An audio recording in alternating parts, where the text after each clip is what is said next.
ingeniera, buenas tardes compañeros. Mi nombre es Alexander Aucapiña y estoy presentando el grupo 3. En el grupo 3 vamos a hacer un recorrido virtual sobre lo que es el Museo Británico.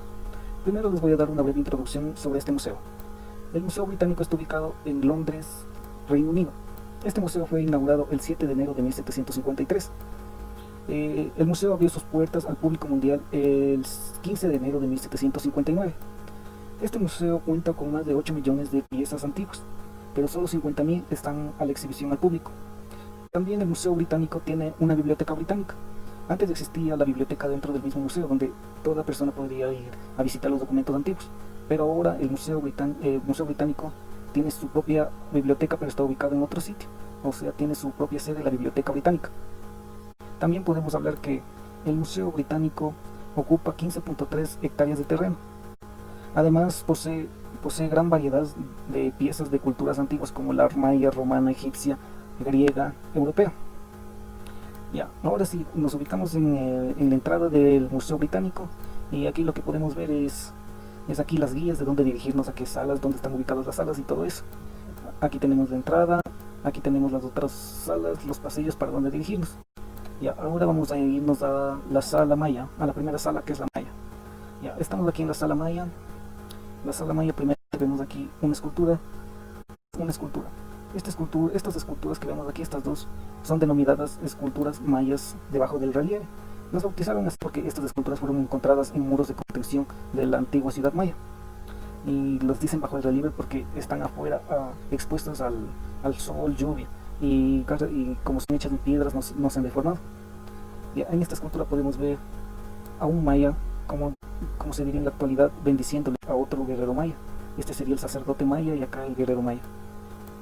Acá también en esta escultura de acá podemos ver la simbología maya, la simbología que ellos ocupaban para comunicarse. ¿Ya?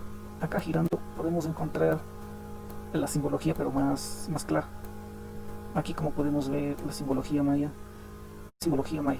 Esta simbología se tardó mucho en ser descifrada. Se la descifró a finales del siglo XIX e inicios del siglo XX. Esta simbología maya es considerada muy similar a la china. Aquí tenemos vasijas. Las vasijas mayas eran hechas a base de piedra y cerámica. Como podemos ver aquí, estas son partes de vasijas y estas son máscaras de piedra. Las máscaras de piedra eran utilizadas para ritos funerarios. Estas máscaras se las colocaban a la persona muerta y la enterraban con ella. Esta se la colocaban en el rostro, cabe decir. Ya, girando acá, hay que decir también que esta sala cuenta con más de 59 piezas mayas. Ya. Aquí como podemos ver los jarrones mayas, hechos así mismo con cerámica y piedra. Pero aquí hay una diferencia en los jarrones mayas, es la pintura, el color. Estos jarrones mayas no los podía tener cualquier maya en la actualidad, en esa época, porque los jarrones que tenían color y buenas esculturas, esos pertenecían a los grandes emperadores mayas. O sea que solo los emperadores podían tener vasijas de colores con diversas esculturas que reflejaban las vasijas. Aquí podemos ver otras esculturas como rostros de niños, rostros de animales, otras piedras, acá otra vasija.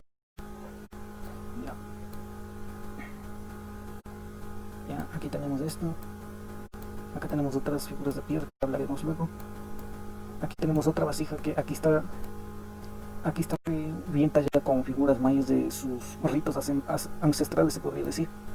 Ya, acá nos vamos para esta sección de la sala. Ya, estamos aquí. Aquí las máscaras de madera. Estas máscaras de madera se las utilizaba para los actos de festejo. Los mayas utilizaban este tipo de máscaras para festejar sus días festivos, se podría decir. Aquí en medio vemos a la serpiente de 2 cabezas. Esta serpiente era muy venerada en la antigüedad, ya que se decía que esta es de la naturaleza misma. Esta serpiente es hecha a base de madera, de cedro, y sus colmillos son hechos con conchas. Esta serpiente se dice que era como un dios para los mayas, ya que estas serpientes antes eran peligrosas y las mataban a las personas mayas, por eso las veneraban como unos dioses. Ya. Girando para acá podemos ver más esculturas de los guerreros mayas.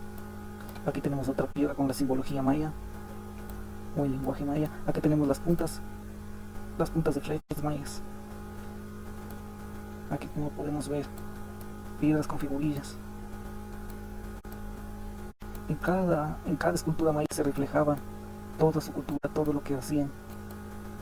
Aquí están los guerreros. Otra máscara de piedra.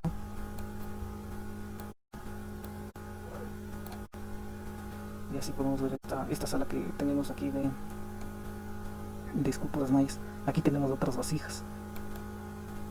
Las vasijas que eran de los emperadores. Estas vasijas se dice que se encontraron en la cima de las pirámides mayas. Como podemos ver, las vasijas de colores de los emperadores. Aquí hay unas máscaras de madera. Estas máscaras de madera eran utilizadas para los festejos mayas.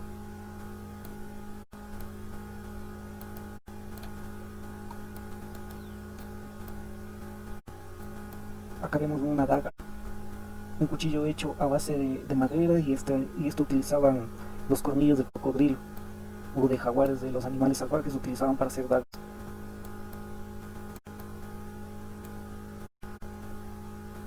Esto sí, ya acabamos de indicarles otras esculturas de la familia real.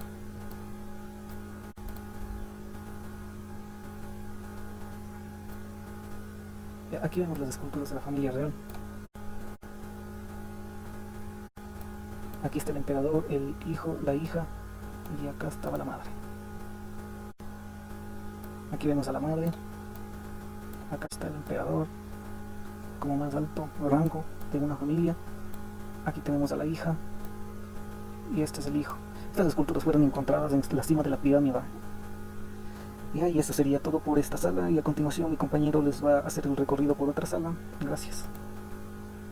Continuando con el recorrido, desde la sala número 6 hasta la sala número 23, se encuentra el departamento de Grecia y Roma, en el Museo Británico. Tiene una de las colecciones más completas de antigüedades del mundo clásico, con más de 100.000 objetos.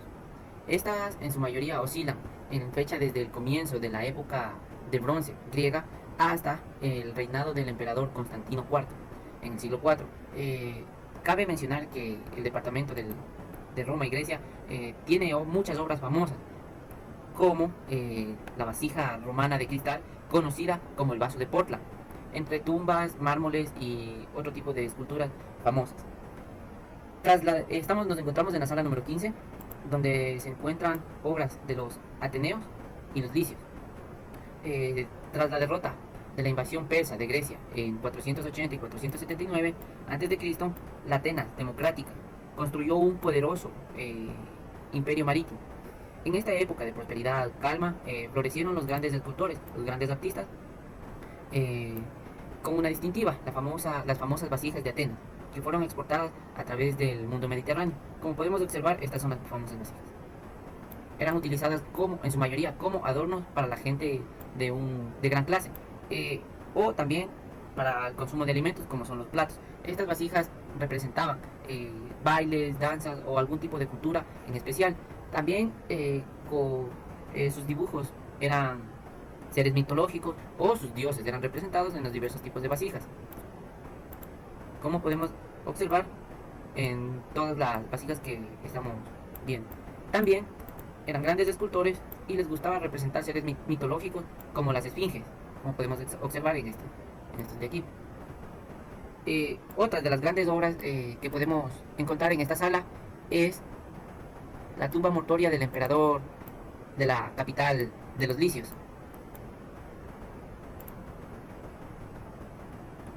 Ya. Esta era una tumba en forma de pilar, consta en sus 4 lados, con figuras de alto relieve, como podemos observar. En cada lado fue representado alguna época del emperador o del rey. Fue colocado en esta tumba mortuoria. En esta sala, además de las cerámicas que ya observamos, se encuentran otros objetos que ilustran temas como la democracia, el cuerpo humano, el imperio ateniense y el pueblo de Atenas, la relación que tenían el pueblo de Atenas con los licios, y las presiones para unirse al pago de tributos de Atenas. Estos buscaban que los licios, o más bien conocidos como sus aliados del imperio romano, se unan a ellos. La mayoría de estas esculturas, vasijas, fueron encontrados en tumbas, santuarios y otro tipo de excavaciones, en lo que ahora se conoce como Tician de Santos, ubicado en la actualidad como Turquía. Continuando por el recorrido en el museo, en la sala número 18 podemos encontrar diversas esculturas realizadas en mármol de alto relieve, como seres mitológicos de centauros, mitad caballos, mitad humano, eh, peleas entre esfinges y dioses. Estas esculturas se las conoce en su mayoría como el frontón de Partenón. Los frontones de Partenón son un conjunto de estatuas ubicados en las fachadas del este o oeste de Partenón, en la Acrópolis de Atenas. Estas figuras son realizadas en mármol pentelítico.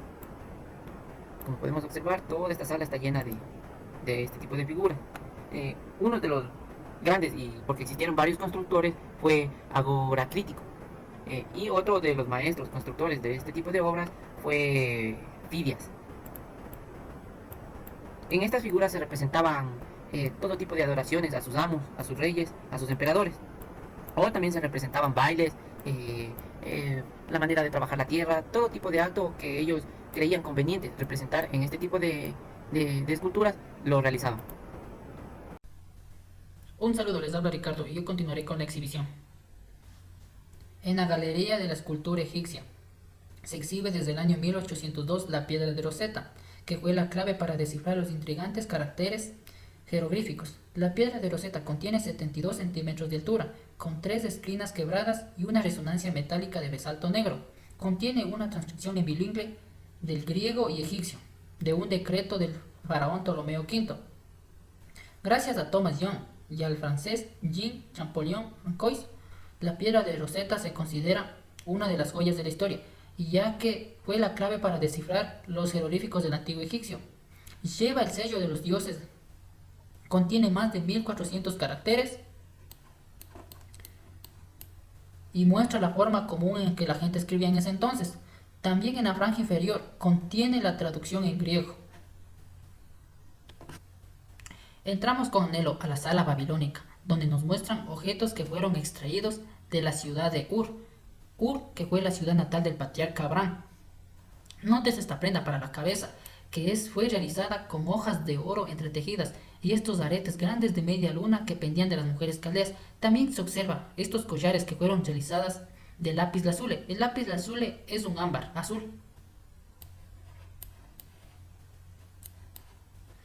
También se encontraron vasijas de porcelana y conchas que contenían cosméticos. Todos estos objetos que se encuentran aquí fueron extraídos de la tumba de una faraona.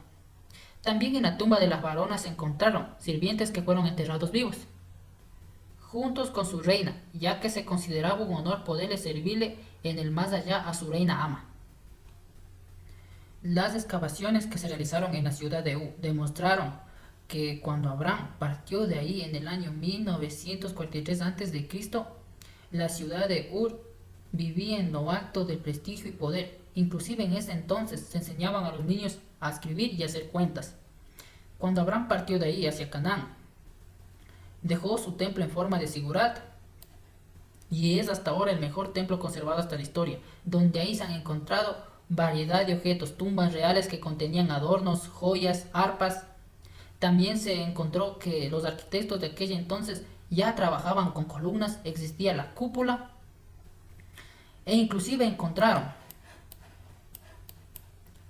esta hacha que no meramente es de hierro. Eso quiere decir que los artesanos de aquella época ya conocían la aleación del acero hace más de 4000 años antes de Cristo. Inclusive murieron con ese secreto. También se puede observar este espejo que fue realizado de cobre pulido. Acuérdense de este objeto. Continuando con la historia, en tiempos de José, el faraón Sesostris III hizo primer ministro a José de Egipto. José, que a su vez era hijo de Jacob y descendiente de Abraham, fue llevado a Egipto. El faraón Sesostris III mandó a llamar a José para que le interpretara sus sueños. José, antes de presentarse al faraón, se afeitó la barba. Puede que haya usado hojas de afeitar de cobre que se asemejaban a pequeñas cabezas de hacha, como se muestran en la figura, y se haya reflejado en unos espejos de cobre pulido, visto anteriormente. Y avanzando con el museo nos encontramos con estos objetos. Cuando José le dijo al faraón que Egipto experimentará 7 años de abundancia seguidos con 7 años de hambruna, el faraón Sesostris III nombró al hebreo como segundo gobernante del país, y lo vistió apropiadamente con ropa de vestir de lino fino, le colocó su collar de oro, le regaló un anillo de cedar fino. Puede ser posible que José haya utilizado alguno de estos objetos que se muestran en la figura. Y hasta aquí mi presentación. Muchas gracias. Ingeniero, muy buenas tardes. Compañeros, muy buenas tardes. Yo soy Ángel Mazapanta y yo les voy a exponer en esta sala. Inicialmente nosotros podemos observar esta escultura de un león, que es el guardián colosal león, que fue descubierto en 1858 cerca del antipuerto de Nindo. La estatua fue enviada a Londres, donde pasó a formar parte del museo. Los entendidos en la materia opinan que esta escultura fue encontrada en el siglo II antes de Cristo. Siguiendo con nuestra exposición, nosotros podemos observar a una escultura que es la mitología mesopotamia Laminasu. Es una divinidad protectora, un ser híbrido, legendario principalmente en la mitología asiaria, que posee un cuerpo de toro o león, las alas de águila y cabeza de hombre.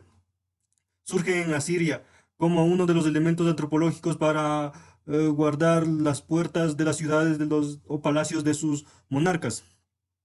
Siguiendo con nuestra exposición, nosotros podemos observar claramente a estos faraones, que en la antigüedad el faraón era considerado como un dios valiente y gozaba de poder ilimitado. Todas estas estatuas transmitían clara sensación de autoridad.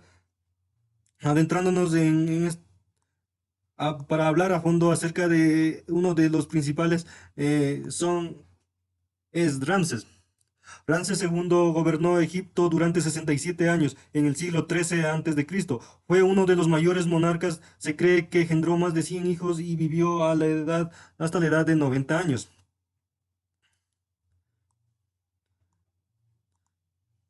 Siguiendo siguiendo nuestra sala con la exposición, podemos observar a unos felinos, el cual en la antigüedad se creía que ellos eran algo sagrado para los egipcios, porque ellos podrían brindarles energías positivas y darles buena suerte, por eso los consideraban sagrados. Siguiendo con nuestro recorrido, nosotros podemos observar, adentrarnos en la siguiente exhibición. Nosotros podemos ver aquí que existen jeroglíficos, y en sí existen tres tipos de jeroglíficos que pueden ser en griego, en demótico y el jeroglífico que le estoy comentando. La escritura más hegemónica, cuando se desaparecieron los últimos sabios capaces de leer la escritura sagrada egipcia. Autores como Orápolo descubrieron bajo los jeroglíficos toda clase de significados ocultos, en los cuales que se puede hoy en día saber más o menos. Digo más o menos porque no se sabe a ciencia cierta cómo fue en este caso la construcción de las pirámides de Egipto. Es como detallar, porque existe cómo hicieron de construir esas pirámides, de llevar grandes toneladas de piedra y ponerlas una sobre otra, hacer finos acabados y a poner uno sobre otro. Eso es algo inexplicable, pero ellos tenían un gran poder que lo podían hacerlo, es todo. Bueno, siguiendo con esto, nosotros vemos que hoy en la actualidad han desaparecido los grandes que traducían estos jeroglíficos, y hoy ya no se puede tan a ciencia cierta saber todo eso que nosotros tenemos la tecnología. Bueno, a continuación yo les voy a exponer en la siguiente sala. En este caso nosotros podemos ver la cerámica del antiguo Egipto, en los cuales en esta vasija los egipcios plasmaban todo lo que podían observar, y en este caso han plasmado lo que es todo lo que está alrededor del río Nilo. También podemos ver la cerámica se caracteriza por la presencia en la mayoría de sus piezas de estrías paralelas finas o tascas, con una superficie diagonal con la base. También podemos ver cómo podemos observar antiguas esculturas descubiertas en siglos II y III después de Cristo. Nosotros lo que podemos apreciar aquí, los que nos llama la atención principalmente, es la fina cerámica roja. Este tiene una gran concentración de poder en el dios de Egipto, que prácticamente es el faraón, lo cual es que la cerámica roja pulida tiene un gran poder, lo cual dice que faraón, solo el faraón puede tener esta pieza y eso lo caracteriza como el ser supremo de esa civilización. Viendo aquí, nosotros podemos observar cómo ellos tallan sus esculturas y graban todas las figuras para ver cómo han hecho de sus conquistas en otros reinos. Bueno, a continuación, el siguiente expositor en la siguiente sala. Muchas gracias. Buenas tardes, ingeniera. Buenas tardes, compañeros. Yo voy a seguir con la exposición sobre las salas del Museo de Londres. Como pueden observar, aquí nos encontramos en una nueva sala, específicamente en la sala 4, como pueden observar, que esta pertenece a todos los monumentos egipcios. Como pueden observar, aquí podemos ver muchas esculturas y monumentos de Egipto, como también de sus respectivos faraones, como lo pueden observar aquí, en diferentes otras esculturas. Pero lo que más resalta de esta exposición es esta piedra de aquí. Esta piedra está en exposición desde 1802 y se llama la piedra de Rosetta. Esta piedra fue la clave para descifrar los intrigantes jeroglíficos que usaban ahí en el antiguo Egipto. Esta piedra tiene transcripciones, o sea, es de lenguaje bilingüe, quiere decir que tiene unido el lenguaje egipcio y griego. Esta gran roca, como se puede observar, su medición es aproximadamente de 72 centímetros de alto y, como pueden ver, tiene tres de sus esquinas, se podría decir, rotas. Los grandes investigadores del antiguo egipcio, los apasionados sobre esta ciencia que es la egiptología, han logrado descifrar esta piedra y han descubierto que tiene el sello de los dioses, la cual consta de un aproximado de 14.000 caracteres. También posee un aprieto del faraón Ptolomeo V. Como se puede observar, lo más valioso vendría a ser esta piedra, ya que es considerada una joya del lenguaje, ya que gracias a ella, como dije anteriormente, se ha podido descifrar varios de los misterios, incluyendo el lenguaje de los antiguos faraones. Y esto sería todo por rescatar o resaltar de esta exposición. Como se puede observar, hay muchas otras exposiciones, pero ya estas son así esculturas. Esta es la más detallada, por eso me enfoqué simplemente en esta. Y a continuación vamos a la siguiente exposición, que es esta de aquí. En esta exposición se puede apreciar varias prendas, por así decirlo. Esta exposición se encuentra en la sala, esta precisamente es la sala, se podría decir, de los muertos. Y esta sala se encuentra ubicada, esta es la sala 24, como pueden observar. Esta sala se enfoca principalmente al Día de los Muertos. Como se puede observar aquí, podemos ver varias decoraciones, se podría decir siniestras, que representan efectivamente dicha festividad. Como se pueden observar, las diferentes figuras y todo lo demás. Lo que voy a resaltar de esta galería viene a ser el cuadro de aquí. Esto me enfoca un poco más. Listo. Se puede decir cuadro o pintura. Esta es una clara representación de la celebración de la festividad de todos los santos y todas las almas a principios de noviembre. Se convirtió en México en una conmemoración alegre e irónica de los muertos que experimentan un breve retorno de los placeres de la existencia anterior. El artista más famoso asociado con este género fue José Guadalupe Posada, que nació en 1852 y falleció en 1913, cuyas hojas satíricas tomaron su nombre de la palabra para el esqueleto o calavera que se puede observar en la figura y fueron admirados enormemente como una forma de arte popular por muchos artistas de izquierda en particular, incluido el director de cine ruso Sergei Eisenstein, quien trabajaba en México en los años de 1331 a 1332. Y eso sería todo por exponer de mi parte. Como pueden observar, un último recorrido por aquí por la sala, donde se puede observar, por ejemplo, este monumento. Puedo decir que tiene un aspecto algo extraño, otras representaciones sobre este grandioso día festivo. Aquí tenemos algunas decoraciones, algunas vasijas, algunas fotografías de aquella época, como se le puede observar aquí. Aquí tenemos más artículos, se puede decir, otras fotografías. Y eso sería todo de mi parte, dejándoles con un pequeño recorrido de esta sala, la sala del Día de los Muertos. Ingeniero, buenas tardes compañeros. A continuación yo les voy a presentar la siguiente sala, que es relacionada a lo que es la civilización egipcia. Como en primer punto tenemos nosotros nuestra galería, tenemos lo que son el ataúd de Posénjol. Ahora, ¿qué es el ataúd de Posénjol? Eso es un ejemplo del tipo antropoide, con forma humana. Utiliza los fines del tercer periodo intermedio, aproximadamente 1700 años antes de Cristo. Aunque solo se usa una gama limitada de colores, como ustedes pueden observar en las imágenes, el color verde, el color azul, el color negro y el color blanco. En este ataúd se hace con un muy buen efecto.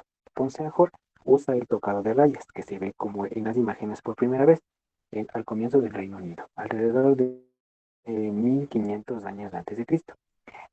Los ataúdes de Posénjol tienen alrededor de su cuerpo y de sus hombros, tienen elaborados elementos muy llamativos con forma de hojas. Como podemos ver aquí en las imágenes, tenemos diferentes tipos de ataúdes de Posénjol. Como ustedes pueden observar, tenemos diferentes tamaños, diferentes colores. En nuestra parte izquierda de nuestro museo tenemos diferentes tipos de ataúdes de Posénjol. Muchos fueron elaborados para enterrar a los faraones, que en su tiempo iban descendiendo o iban muriendo. Como podemos ver, vamos a hacerle un poco más, alejarle un poco, entonces ahí podemos apreciar de mejor manera los ataúdes de Posénjol. Estos eran utilizados para enterrar principalmente a los faraones, y cabe recalcar que solo los faraones tenían la posibilidad de ser enterrados en estos tipos de ataúdes. Como podemos ver, tenemos diferentes tipos de ataúdes en nuestro museo. Aquí tenemos otra representación de nuestros tipos de ataúdes. Este está envuelto en unas vendas. Aquí lo podemos visualizar de una mejor manera, otros diferentes tipos de ataúdes. Y aquí llegamos a un ataúd muy especial. Como lo podemos ver, vamos a darles un zoom, y es el ataúd de Cleopatra. A continuación les voy a dar una pequeña reseña sobre quién fue Cleopatra. Su padre fue Ptolomeo y su madre probablemente fue Cleopatra sexta, aunque otras fuentes aseguran que era hija de una egipcia de clase alta. Cuando ascendió al trono egipcio a sus 18 años, Cleopatra ya había desarrollado un atractivo irresistible, fruto de una intensa educación y de su gran belleza. Poco más se conoce acerca de los primeros años de la vida de Cleopatra. Su figura está irremediablemente ligada a los últimos años de la historia de Egipto y fue la última gobernante de esta civilización. Como podemos ver, aquí tenemos una recreación del ataúd de Cleopatra con su respectivo sarcófago y con los elementos o las pertenencias que con ella fueron enterradas. En la parte derecha de nuestro museo tenemos otro stand muy importante. Como podemos ver, tenemos la representación de las momias de Egipto, las tradicionales momias de Egipto. A continuación les daré una breve introducción sobre ellas. La técnica de embalsamar alcanzó en Egipto las más altas cotas de perfección, totalmente comparables con nuestra medicina moderna, con toda su técnica y ciencia. La gran diferencia estriba en el carácter ritual sagrado y mágico que motivaba al pueblo egipcio y más concretamente a la alta casta sacerdotal y a llevar a cabo tan satisfactorio método. Como podemos ver aquí, tenemos la representación de una momia con sus respectivos vendajes tradicionales. Cabe recalcar también que se perfumaba el cuerpo, quedando debidamente preparado para que el escriba le realizara una incisión que era necesario practicar en el costado izquierdo del cadáver, de unos 10 a 15 centímetros de largo, y el acceso necesario para extraer el cerebro del cráneo, ya que normalmente se lo extraía a través de la nariz. Se la levantaba y por la parte carnosa y se utilizaban unos ganchos curvos especiales para extraerlo de la cabeza, es decir, no perforaban ni dañaban de ninguna manera la cabeza, sino que el cerebro lo extraían por medio de la nariz. Seguidamente de esto lo envolvían en unas telas que pronto veremos de que eran hechas y tenían mucho interés. Se los envolvía de pies a cabeza en varias capas. Los egipcios creían que la vida eterna, creían en la vida eterna y en la inmortalidad del alma. Y ellos al envolverle los cadáveres de esta manera creían que el alma no se escaparía del cuerpo y así en algún momento ellos regresarían a la vida. Siguiendo con nuestro recorrido del museo, tenemos en esta parte un stand muy importante, donde tenemos las tradicionales adornos o cerámicas que realizaban los egipcios. Muchos eran, como podemos ver, de barro, otros eran de oro, otros eran mucho más elaborados y representaban las tradiciones que en su tiempo ellos tenían. Siguiendo por acá tenemos también otro stand muy importante y es algo muy curioso sobre los egipcios. Vamos a realizar un pequeño zoom y tenemos lo que son los gatos y los egipcios. Para esto les daré una pequeña introducción. Los gatos formaron una parte muy importante de la cultura del antiguo Egipto, por un tema religioso, ya que el gato, al ser un felino, pertenece a la misma familia del león, como el dios del sol Ra. Para los egipcios, los ojos del león reflejaban los rayos del sol y combatían la oscuridad. Así llega a ser el gato uno de los animales más sagrados de esta cultura, teniendo réplicas en los templos y las pirámides que protegían a los faraones. Como podemos ver, tenemos aquí la representación de los gatos, que los gatos eran criaturas sagradas para ellos, como pudimos escuchar, los ojos de los gatos representaban la luz del sol y eso los protegía de la oscuridad. Un dato muy importante también es que si un faraón moría y este tenía de mascota un gato, ese gato era sacrificado y era momificado igual que su dueño y era enterrado ya sea en su propio sarcófago o dentro de su cámara. Pues con esta ha concluido la presentación del grupo número 3. Espero que les haya gustado y gracias.